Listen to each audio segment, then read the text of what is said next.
sekarang kita akan kembali lagi diperlihatkan dengan Xiao Yan yang pada saat ini telah mengalahkan Wu Tu.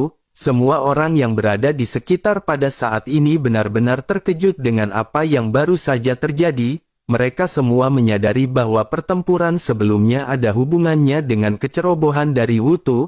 Tindakan Xiao Yan ini hampir merupakan serangan diam-diam, tetapi di tempat hukuman para dewa yang sangat kejam ini, di tempat di mana yang kuat memangsa yang lemah, tidak peduli cara apa yang digunakan oleh Xiao Yan untuk bisa menang, Jiang An juga pada saat ini memiliki ekspresi serius setelah melihat apa yang baru saja ditampilkan oleh Xiao Yan. Sebuah pemikiran muncul di dalam benaknya ketika dirinya bergumam bahwa kekuatan orang ini tampaknya biasa saja, tetapi orang ini benar-benar misterius dan memiliki banyak metode. Tidak hanya dapat membuka segel tetapi juga ada binatang buaya api kristal emas di sampingnya. Bahkan pada saat sebelumnya ada lebah beracun yang berada di samping Xiao Yan untuk mengalahkan Wu Tu. Selain itu, bahkan jika dirinya menginginkannya, diperkirakan semua binatang di tempat ini akan bisa mengikutinya. Jika begitu permasalahannya, dirinya khawatir mungkinkah orang ini adalah utusan binatang suci. Jiang An pada akhirnya segera menekan perasaannya ini dan segera tersenyum masam sebelum akhirnya mulai lanjut berbicara. Jiang An berkata bahwa saudara Xiao Feng bersembunyi sangat dalam sehingga tidak bisa ditebak oleh Jiang An. Jiang An juga benar-benar tidak pernah menyangka bahwa saudara Xiao Feng adalah pengguna binatang suci yang sangat langka di tempat hukuman para dewa. Mendengar apa yang dikatakan oleh Jiang An pada saat ini, jiwa Wu Tu yang berada di sampingnya sedikit gemetar. Wu Tu tampak memalukan dan meskipun ada kebencian di matanya terhadap Xiao Yan, dirinya secara alami mengetahui apa yang dimaksud dengan pengguna binatang suci dan dirinya pada saat ini hanya bisa terdiam. Wu Tu menyadari bahwa pengguna binatang suci ini adalah keberadaan yang unik yang dapat mengendalikan binatang buas. Jiwanya dapat digabungkan dengan binatang buas yang berada di belakangnya. Kekuatan dari pengguna binatang suci ini mungkin tidak kuat, tetapi meskipun begitu akan ada banyak binatang buas yang sangat kuat yang berada di belakang dari pengguna binatang suci. Semua binatang buas ini bersedia mengikuti dan bahkan mereka bersedia bertarung dengan taruhan nyawa mereka sendiri. Yuan Jian di sisi lain juga pada saat sebelumnya tentu saja telah melihat lebah racun di bahu Xiao Yan. Ekspresinya juga berubah menjadi serius dan pada saat ini dirinya benar-benar terkejut di dalam hatinya. Meskipun Xiao Yan hanyalah Dogat bintang 3 pada saat ini, tetapi di mata dari semua orang Xiao Yan tidak diragukan lagi memiliki kekuatan yang cukup untuk mengalahkan Wu Tu. Dengan begitu maka pada saat ini Xiao Yan benar-benar dapat dianggap pria kuat dan dihargai oleh para monster tua di sini. Sementara itu di sisi lain Kun Bo pada saat ini menyipitkan matanya dan memandang ke arah Xiao Yan. Kun Bo segera lanjut berkata bahwa racun yang baru saja ditampilkan benar-benar sangat mendominasi. Kecepatan penyebaran racun ini juga benar-benar luar biasa. Kun Bo telah banyak melihat binatang racun di dunia ini, tetapi dirinya belum pernah melihat lebah racun seperti itu. Bahkan di antara 10 serangga ganas di zaman kuno teratas, dirinya khawatir tampaknya tidak ada yang bisa mengalahkan kekuatan dari lebah beracun tersebut. Saudara Xiao Feng ini benar-benar memiliki banyak trik dan dirinya khawatir masih banyak trik yang tersembunyi dari saudara Xiao Feng. Mendengar hal tersebut Xiao Yan pada saat ini melirik ke arah semua orang dan melambaikan lengan bajunya. Xiao Yan berkata bahwa Xiao Feng juga khawatir bukan hanya Xiao Feng yang menyembunyikan kekuatannya. Mendengar hal tersebut semua orang pada saat ini hanya terdiam dan tidak mengatakan apa-apa lagi. Namun bersamaan dengan hal tersebut tiba-tiba gemuruh guntur terdengar di lorong dengan sangat keras. Suara ini menjadi semakin keras seolah-olah guntur pada saat ini benar-benar menghampiri semua orang. Ekspresi semua orang pada saat ini berubah dengan mata yang tiba-tiba menyusut. Di dalam kondisi seperti ini mereka benar-benar sangat sulit untuk bisa melarikan diri dan mereka harus bergegas memikirkan cara untuk menghadapi guntur. Sementara itu pada saat ini Xiao Yan bergegas melesat ke arah yang persis tempat dari mana guntur tersebut berasal. Semua orang pada saat ini menyipitkan matanya melihat tingkah Xiao Yan yang seolah-olah sedang mencari kematian. Mereka tidak tahu apa yang pada saat ini dipikirkan oleh Xiao Yan. Mereka juga pada saat ini sibuk merubah segel tangan masing-masing dan mengeluarkan keterampilan masing-masing untuk menghindar. Sosok Kun Bo pada saat ini merubah segel di tangannya dan dirinya menciptakan lapisan segel untuk melindungi diri. Bersamaan dengan hal tersebut pada saat ini Guntur pada akhirnya segera sampai di lokasi dari semua orang. Pada akhirnya semua orang pada saat ini benar-benar tenggelam dalam cahaya Guntur. Mereka juga tidak mengetahui bahwa Xiao Yan pada saat ini sesungguhnya sedang berdiri tidak jauh dari kegelapan. Guntur pada saat sebelumnya memang mengabaikan Xiao Yan dan melewati Xiao Yan. Xiao Yan juga pada saat ini sedikit tersenyum dan Xiao Yan benar-benar tidak menyangka idenya akan berhasil. Xiao Yan pada saat sebelumnya berpikir bahwa cahaya Guntur ini telah mengembangkan kecerdaan spiritual. Oleh karena itu sepertinya mereka tidak akan menyerang jenis yang sama dan jika seperti itu Xiao Yan terpikir untuk menggunakan kekuatan lautan Guntur dan meniru aura dari jenis mereka. Apa yang dipikirkan oleh Xiao Yan ini benar-benar berhasil setelah dipraktekkan oleh Xiao Yan dan Xiao Yan merasa lega. Sementara itu di sisi lain pada saat ini semua orang benar-benar mengalami kesulitan di dalam Guntur. Penampilan Yuan Jian juga pada saat ini berubah drastis dan segel di tangannya pada saat ini terus berubah. Sosoknya pada saat ini mengeluarkan senjata pedang dan labu. Bayangan hitam yang tidak terhitung jumlahnya juga pada saat ini melonjak dan sosoknya menghantam segel yang menghalangi mereka. Pada saat yang bersamaan Kun Bo juga pada saat ini menghantam segel bersamaan dengan Yuan Jian hingga pada akhirnya segel tersebut hancur. Sementara itu pada saat ini jiwa utuh yang tersisa benar-benar menghilang entah kemana. Sosok Jiang An juga tidak bisa dirasakan oleh Xiao Yan. Xiao Yan terus mencari dengan kekuatan spiritualnya tetapi Xiao Yan pada saat ini tidak berhasil menemukannya. Melihat apa yang baru saja terjadi pada akhirnya Xiao Yan bergumam tidak satu pun di antara orang-orang ini yang bisa diremehkan. Bahkan meskipun Wu Tu kehilangan tubuhnya tetapi bagaimanapun dirinya adalah Dogat Bintang 5, terlebih lagi mereka adalah Dogat Bintang 5 yang tinggal di tempat hukuman para dewa. Suara gemuruh yang keras sebelumnya pada akhirnya seketika meredup dan Guntur menghilang. Bersamaan dengan hal tersebut pada saat ini tiba-tiba ada aliran udara yang menyebar dari lorong. Pada saat ini Xiao Yan bisa melihat ada sekuncup hijau di tanah yang semakin lama semakin besar. Dalam sekejap mata kuncup tersebut berubah menjadi pohon besar sebelum akhirnya pohon tersebut seketika terbelah. Bersamaan dengan pohon yang terbelah pada saat ini Xiao Yan bisa melihat sosok Jiang An yang perlahan berjalan keluar. Wajah Jiang An pada saat ini sedikit pucat dan bersamaan dengan hal tersebut jiwa dari Wu Tu juga perlahan melayang keluar dari celah batang pohon. Wu Tu pada saat ini melihat ke arah di mana Guntur menghilang dan segera mengucapkan terima kasih kepada Jiang An. Wu Tu lanjut berkata bahwa dirinya akan memberi saudara Jiang An hadiah besar ketika Wu Tu keluar dengan selamat.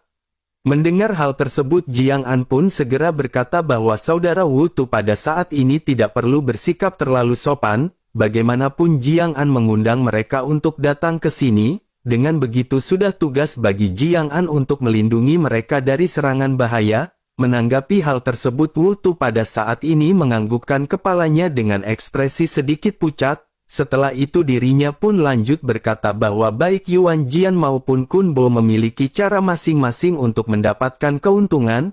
Pada saat ini dirinya hanya ingin bisa keluar dengan selamat setelah mendapatkan sebuah keuntungan. Mendengar apa yang dikatakan oleh Wu Tu pada saat ini tiba-tiba mata Jiang An seketika berbinar. Dirinya menatap ke arah Wu Tu dengan hati-hati dan tiba-tiba senyum dingin segera muncul di sudut mulut Jiang An. Melihat senyuman ini wajah Wu Tu pada saat ini berubah menjadi kecurigaan dan hatinya sedikit terguncang. Jiwanya tanpa sadar melangkah mundur dan senyum kering pada saat ini segera muncul di wajahnya. Sementara itu di sisi lain Jiang An pada saat ini mulai kembali berbicara. Jiang An berkata bahwa mereka telah mengenal satu sama lain selama bertahun-tahun. Dikabarkan bahwa Wu Tu selamat dari pengejaran utusan. Banyak orang tidak mempercayainya tetapi Jiang An pada saat ini mempercayai hal tersebut. Selain itu pada saat sebelumnya Wu Tu benar-benar memprovokasi saudara Xiao Feng untuk menilai hubungan antara Xiao Feng dan Jiang An. Dengan begitu hal tersebut juga akan memberikan kesempatan bagi Wu Tu untuk memberitahu kepada orang lain bahwa Wu Tu dan Jiang An bukanlah teman dekat. Jika semuanya berjalan dengan lancar maka dapat dikatakan Wu Tu akan menciptakan peluang baik baginya untuk bisa bergabung dengan orang lain. Setelah itu Wu Tu akan bisa bersantai dan mengamati situasi sebelum akhirnya memilih untuk mengambil tindakan. Namun pada akhirnya Wu Tu benar-benar tidak menyangka bahwa dirinya akan menderita luka seperti itu di tangan saudara Xiao Feng. Sesungguhnya pada saat ini Jiang An tahu bahwa Wu Tu berpura-pura lemah untuk bisa mencapai tujuannya yang sebenarnya. Jiang An tahu bahwa tujuan dari Wu Tu pada saat ini adalah untuk keluar dari sini. Mendengar apa yang dikatakan oleh Jiang An, Wu Tu pada saat ini segera mengerutkan kening dan berkata bahwa analisis dari saudara Jiang An ini tidak memiliki dasar sama sekali. Karena Wu Tu setuju untuk datang ke sini maka dirinya secara alami ingin mendapatkan beberapa keberuntungan. Oleh karena itu bagaimana mungkin dirinya pergi keluar sendirian sebelum dirinya bisa mendapatkan keuntungan seperti apa yang dikatakan? Mendengar hal tersebut pada saat ini Jiang An mengabaikan perkataan Wu Tu dan tiba-tiba mengalihkan topik pembicaraan. Dengan nada pelan sosoknya bertanya bagaimana rasanya dikejar oleh utusan. Apakah setelah ditangkap oleh utusan Wu Tu telah menjadi mata-mata dari utusan tersebut? Bagaimana perasaan Wu Tu mengenai hal tersebut dan dirinya pada saat ini bisa menjelaskannya kepada Jiang An? Jiang An tahu bahwa Wu Tu hanya perlu keluar dari sini dan melaporkan semua yang terjadi di sini kepada tuannya. Selain itu dirinya juga mengetahui metode Wu Tu untuk melaporkan pesan tersebut. Wu Tu akan menggunakan teknik kekuatan pembakaran klon. Sayangnya setelah Jiang An bergabung dengan pohon spiritual ini dirinya memperoleh beberapa keuntungan dari pohon tersebut. Dirinya dapat melihat secara langsung apakah tubuh Wu Tu ini asli atau klon. Hampir tidak ada perbedaan besar apakah itu tubuh asli atau klon baik dari segi daging darah ataupun jiwa, tetapi klon tetaplah klon dan hal tersebut benar-benar bisa ditangkap oleh kemampuan dari pohon ini. Dengan begitu maka pada saat ini tugas dari Wu Tu hanyalah bagaimana caranya untuk bisa keluar dari tempat ini. Setelah keluar maka dirinya hanya perlu membakar klon untuk memberikan pesan kepada utusan. Dengan begitu maka semua memori yang dimiliki oleh Wu Tu di sini akan bisa diketahui oleh utusan tersebut. Mendengar hal tersebut Wu Tu pada saat ini hanya bisa tersenyum sebelum akhirnya menghela nafas. Wu Tu lanjut berkata bahwa saudara Jiang An benar-benar sangat pintar, karena sekarang dirinya telah mengetahuinya maka Wu Tu tidak akan lagi menyembunyikan hal tersebut. Namun jika saudara Jiang An mengetahui detail seperti itu Wu Tu khawatir dirinya juga merupakan mata-mata dari sang utusan. Mendengar apa yang dikatakan oleh Wu Tu pada saat ini hati dari Jiang An benar-benar terkejut. Ini adalah rahasia terbesar di hatinya dan belum pernah diungkapkan kepada siapapun di luar sana. Dirinya benar-benar tidak pernah berpikir bahwa Wu Tu benar-benar bisa mengetahui mengenai hal tersebut. Sejujurnya Jiang An juga pernah ditangkap oleh seorang utusan. Beruntung Jiang An tidak dibantai dan Jiang An dijadikan mata-mata oleh utusan tersebut. Jiang An pada akhirnya hanya bisa menghela nafas dan berkata apakah Wu Tu pada saat ini tahu mengapa Jiang An datang ke sini? Wu Tu pun mengerutkan kening karena sejujurnya Wu Tu tidak mengetahui tujuan dari Jiang An datang ke tempat ini. Sementara itu melihat Wu Tu yang terdiam Jiang An kembali berkata bahwa Wu Tu memiliki aura dari Dong Chang di dalam dirinya. Begitu nama Dong Chang keluar ekspresi Wu Tu pada saat ini seketika langsung berubah. Dong Chang adalah nama dari utusan yang telah memberikan bekas kepada Wu Tu. Ialah yang memberikan Wu Tu tugas untuk menjadi mata-mata dan Wu Tu benar-benar tidak menyangka Jiang An bisa mengetahuinya. Sementara itu di sisi lain pada saat ini Jiang An lanjut menjelaskan bahwa untuk lebih dekat dengan Wu Tu dirinya benar-benar datang ke tempat ini. Awalnya dirinya khawatir tujuannya akan terlihat jelas dan menimbulkan kecurigaan dari Wu Tu. Dirinya memilih untuk tinggal dekat dengan Wu Tu dan menjadi teman dari Wu Tu. Tujuan dirinya menyatu dengan pohon spiritual di tempat ini juga karena Wu Tu. Selain itu juga dirinya ingin memberitahu Wutu bahwa kekuatan bawaan dari pohon spiritualnya ini memiliki dua kemampuan, selain bisa membedakan apakah seseorang itu tubuh asli atau klon, dirinya juga bisa membuat klonnya tertidur dan tubuh utama tidak akan menyadari hal tersebut. Tubuh utama hanya akan dikirimkan di dalam jiwanya keajaiban mimpi dari pohon tersebut. Setelah selesai berbicara pada saat ini tiba-tiba tubuh spiritual Wutu sempoyongan dan sosoknya benar-benar terjatuh dalam ketidaksadaran.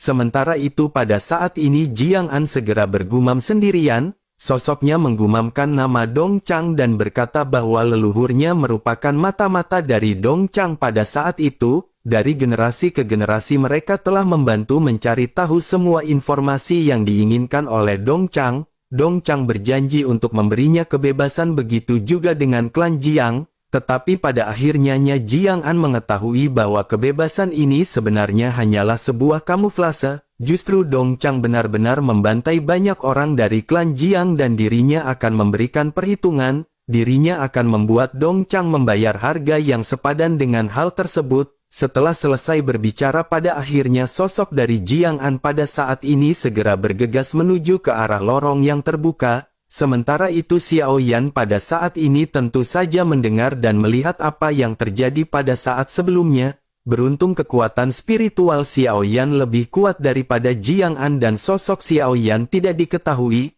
Xiao Yan pun menghela nafas dan pada saat ini berpikir bahwa Xiao Yan di masa depan harus semakin waspada. Xiao Yan juga pada saat ini tidak terburu-buru untuk bergerak maju dan Xiao Yan pada saat ini memfokuskan diri untuk meningkatkan kekuatan. Karena area di sini ini mengandung guntur yang sangat banyak maka Xiao Yan memutuskan untuk menyerap energi guntur di sekitar.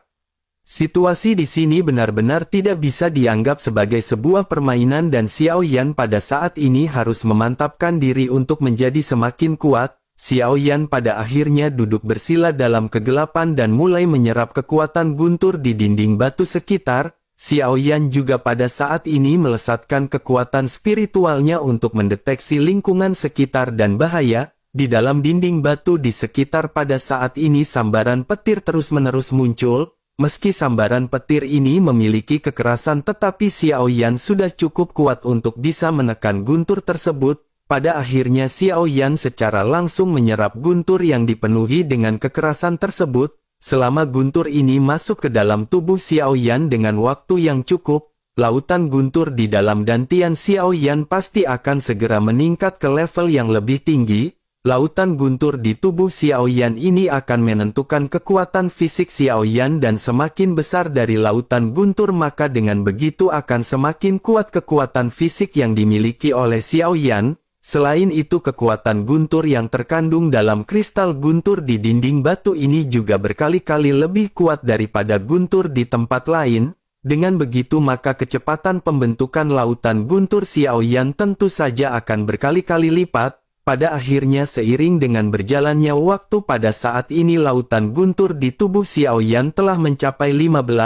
Dengan kekuatan guntur yang berada di sini Xiao Yan yakin kecepatan peningkatannya akan cepat. Xiao Yan berpikir sepertinya hanya dalam beberapa bulan Xiao Yan akan bisa meningkatkan lautan guntur hingga mencapai angka 100. Bersamaan dengan Xiao Yan yang pada saat ini menyerap kekuatan guntur orang-orang lainnya pada saat ini masih mencari jalan. Mereka pada saat ini menggunakan keterampilan bertarung masing-masing untuk mencari jalan menuju ke tempat segel. Pada saat ini semua orang memasuki lorong yang seperti sarang lebah dan dapat dikatakan ini merupakan labirin. Kunbo pada saat ini sudah berkelana ke sana kemari tetapi masih belum bisa menemukan jalan yang benar. Yuan Jian di sisi lain juga pada saat ini mengeluarkan senjata pedang labunya dan banyak bayangan hitam yang tidak terhitung jumlahnya melonjak. Kabut-kabut hitam ini mengelilingi tubuh dari Yuan Jian sebelum akhirnya melesat menuju ke arah beberapa lorong. Yuan Jian juga pada saat ini menggunakan kekuatan spiritualnya untuk mencari jalan yang benar. Pada akhirnya begitu dirinya menemukan jalan yang benar sosoknya pada saat ini seketika membuat tanda. Yuan Jian pada saat ini meletakkan labu di sudut dinding sebagai sebuah tanda. Setelah itu sosoknya kembali melesatkan kekuatan spiritual dan bergegas mengikuti bayangan untuk mencari jalan yang benar. Sementara itu di sisi lain pada saat ini Jiang An juga melakukan hal yang sama dengan apa yang dilakukan oleh Kun Bo dan Yuan Jian, namun sosok dari Jiang An pada saat ini tampak masih terlihat tenang dan tidak terlalu bersemangat untuk mencari jalan, sementara semua orang menggunakan metode mereka masing-masing. Xiao Yan pada saat ini masih duduk bersila di dalam kegelapan. Xiao Yan juga pada saat sebelumnya berpindah-pindah untuk menyerap sumber energi dari guntur. Perlahan-lahan Xiao Yan bergerak menuju ke kedalaman lorong dengan dibimbing oleh kekuatan spiritual. Xiao Yan terus-menerus melakukan hal yang sama hingga tanpa sadar 3 bulan berlalu. Lautan guntur Xiao Yan juga pada saat ini telah meningkat hingga mencapai total 30. Namun seiring dengan kemajuan ini setelah 30 lautan guntur, kekuatan guntur di sini tampaknya melemah dan Xiao Yan pada saat ini hanya bisa menggelengkan kepalanya. Xiao Yan juga teringat perkataan dari Lei Li yang mengatakan bahwa ketika Xiao Yan menelan guntur perlu untuk memperluas lautan guntur, dengan semakin luasnya lautan guntur dan semakin kuat lautan guntur maka guntur yang diserap sebelumnya benar-benar akan menjadi semakin lemah.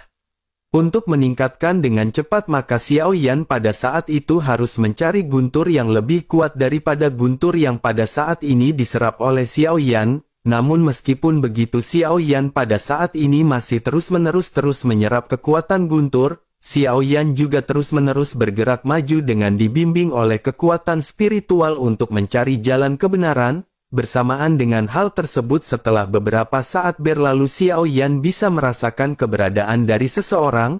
Xiao Yan telah menghafal aura dari orang-orang di sini sebelumnya dan dengan kekuatan Xiao Yan pada saat ini menyadari bahwa sosok yang baru saja muncul adalah Yuan Jian.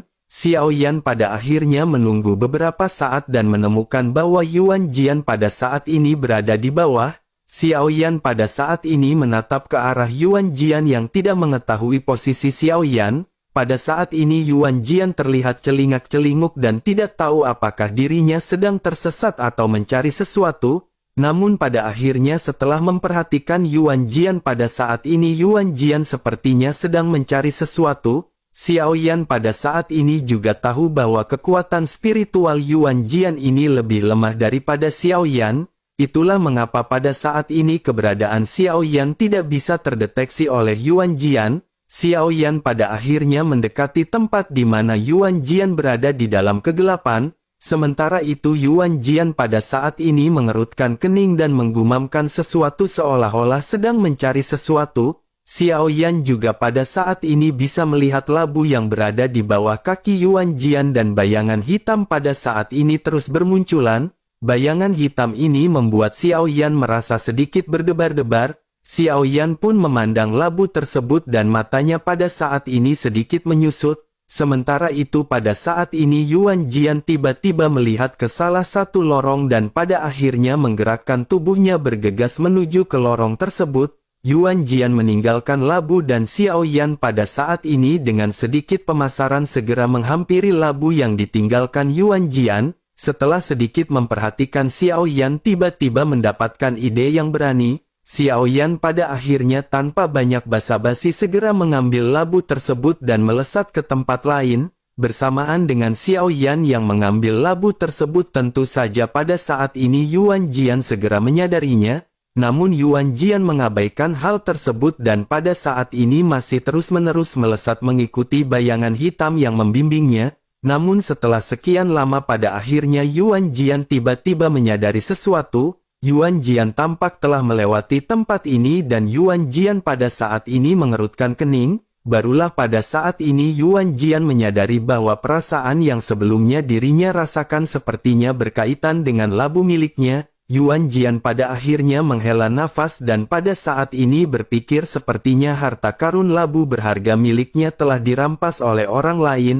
Yuan Jian pun memikirkan kemungkinan orang-orang yang akan bisa mengambil labu tersebut. Orang yang pertama dicurigai oleh Yuan Jian adalah Kun Bo karena Kun Bo selalu tertarik dengan labu miliknya. Orang kedua yang dicurigai tentu saja adalah Jiang An. Mengingat kemampuan Jiang An juga cukup kuat, Jiang An mungkin saja melakukan hal tersebut. Sementara itu untuk Xiao Feng pada saat ini Yuan Jian meletakkannya di posisi terakhir, meskipun Xiao Feng memiliki kekuatan misterius dan baru saja mengalahkan Wu Tu, tetapi bagaimanapun kekuatannya hanyalah seorang dogat bintang 3, tidak mungkin bagi Xiao Yan untuk berani memprovokasi seorang dogat bintang 5 di tempat ini. Yuan Jian pun segera menggertakkan giginya dan dipenuhi dengan amarah yang melonjak. Labu ini sudah bersama dengannya untuk waktu yang tidak diketahui dan dirinya telah menggunakan semua kekuatannya untuk mengendalikan labu tersebut.